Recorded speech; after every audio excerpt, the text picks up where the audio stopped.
Okay, continue. Borer in table settings. That's very interesting. So borer is what is it? It's sorting, right? Separating. Women often come upon situation of borer when setting table for Shabbos day meal. For example, if there is a mixture of silverware consisting of forks, spoons, and knives, sorting them on the table in their proper places is an act of borer. So we're not allowed, as we said a long time ago. It was maybe a year, maybe more ago, when we started this Shabbos class. I'm not sure. Maybe 2 years ago, right? So just to remind us, so we're not allowed to separate bad from good. So whatever bad is, whatever good is. So bad is something not desirable, and good something that is desirable, right? And it's mostly we spoke in that class about the foods, right? But sometimes it's applied even not to the foods. Okay, so his example, I'm not sure. I mean, this example for me does not make sense for me personally. Like, I mean, it is a classic example, but how is it possible on Friday night she would have? No, I apologize. It's Shabbos day meal. Okay, Shabbos day meal. Let's say they wash the silverware.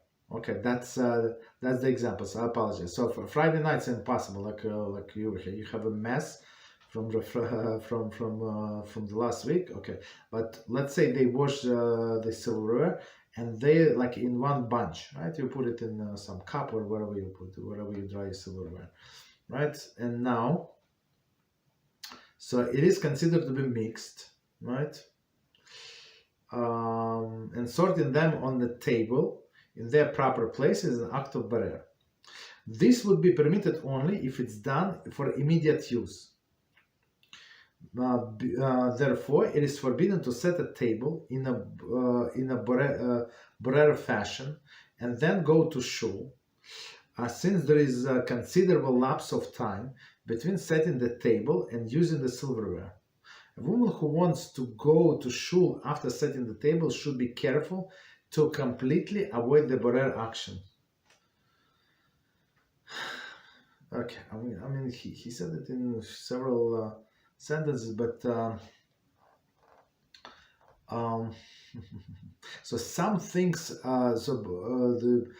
The laws, like I'm trying to do the summary, because I think we spent like 3 or 4 classes, or maybe more, maybe or 5 even classes on this borer. So I'm trying to summarize. So you're allowed to do to sort, right? 3 things, right? You must do 3 steps, right? Through 3 conditions. So good from bad, for immediate use, and with the hand. Good from bad, for example, you have a cluster of grapes, right? And when you bought it was nice, and now we see that some of them are rotten, right? And they're in the table now. The whole family is going to see what you bought, right? So you're not allowed to separate these rotten grapes, right? You're not allowed. So you are allowed only to take what is good and leave over whatever is not good. With your hand, meaning what? That you're not allowed to use any special instrument, right? To strain things, for example, right? To separate things, not allowed. And for immediate use, meaning that you're going to eat right now. So I guess the classic example would be to eat fish on Shabbos. So fish on Shabbos, of course, the problem is, what is the problem with fish on Shabbos? The fish, some fish has bones, and you're not allowed to separate bad. What is bad? Bad is a bones. From what? From good. Good is a fish, right? But if it is for immediate use, or it's dangerous, for example, you try to feed a little child, so she's not going to spit the bones. They're going to choke on the bone. So of course, since it's a danger, you're trying to like put whatever fish in a spoon and then remove from while it's like ready to be eaten. So you're allowed to remove these bones from the spoon, from the fork, from the fish. Okay, so and that's the same with a person. So that's why we eat gefilte fish. That's why we eat chicken cutlets, not the chicken itself. Of course, no, not chicken, not the fish itself, right? Fish cutlets, gefilte fish. So why? Because there are no bones, and even though there's sometimes like fragment of bones that they were like, it's not dangerous. Okay. And so the problem is, for example, she did all of these two of them, so good from bad, meaning she separated the silverware, whatever she needed, and left over whatever she does not need it.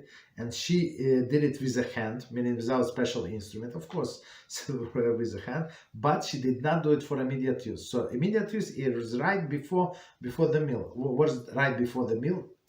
And this, our sages say, right before the meal is like whatever time spent you need to prepare for the meal. So if you have, I don't know, 30 people, you have crazy party, big party, Baruch Hashem, your daughter is getting married, so you have all of these guests, your family is coming over, you have 30 people coming over. Okay, so for 30 people, you need to spend time to prepare. I'm talking about women, right? So a woman would take her 3 hours. Actually, three and a half hours minimum, right, to prepare all of these beautiful dishes. So in this case, so her immediate use, right? So immediate use would be these 3.5 hours until people come, right? But she cannot prepare and go to shul. If she goes to shul, it's not for immediate use, so she would be guilty of transgressing this Melacha of Barer. That's an issue. Right, so some people, some women, that's what they do.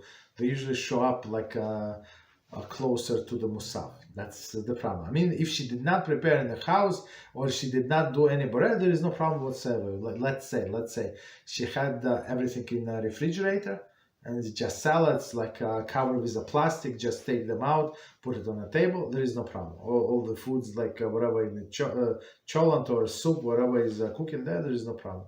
But if she did this borer, that's a big problem.